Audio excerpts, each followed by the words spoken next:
Jadi di bawahnya artinya kemudian diperpanjang sampai 20 April. Jadi tajak masyarakat lupai pajak daripada data dihapus. Nah, bila data akan dihapus itu, kamu dong jadi jalan raya hidro. Oh, menang. Nanti itu olah.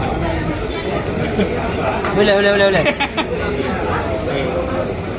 Tadi dah Program pemutihan pajak masyarakat juga berakhir orangnya.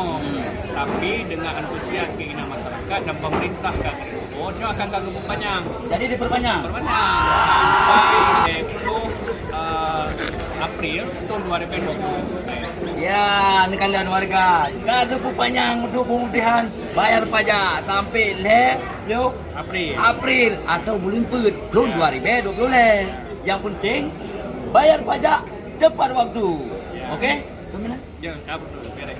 Gimana? Banyak pajak yang dibayar dalam program pemutihan. Karena kakak dikelondong sama dia pajak. Banyak yang dibayar 2020 dan data dihapus. Biar data dihapus, tengah bodong. Berarti kereta katanya Iwo ke Bodong. Bodong. Ya, ni kalian. Cukup bayar. Geger ni. Pokoknya, menyahanan bayar pajak.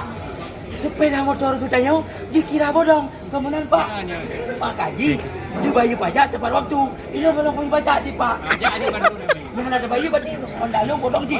Ketaya tu.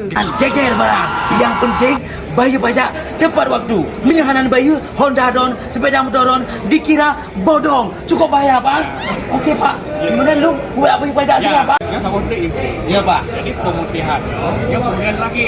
Ya. Karena dia sudah pemutihan. Jadinya memanfaatkan sampai dengan 20 April tahun 2020. Habis pemutihan ni Pak. Ya, kami. Kalau cuman mesti tak ada bayar Pak. Pajak anda bayar.